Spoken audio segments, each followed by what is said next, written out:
Hello, myself Samarth I am from Ratnagiri. I have completed my bachelor's degree in computer engineering at Rajendra Mane College of Engineering and Technology with a CGPA of 7.12. There, in incubation drive, I was selected in Qspiders. So, talking about Qspiders, I am pursuing Java full stack developer course in which I have completed my SQL, SDLC, API testing, and currently pursuing Java, core Java, and manual testing.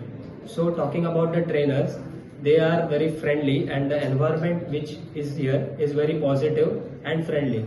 So regarding hirings also, they keep us updated and they motivate us in each and every session, and not about only the teaching, they also share their industry experience which really help us to crack interviews, personally talking.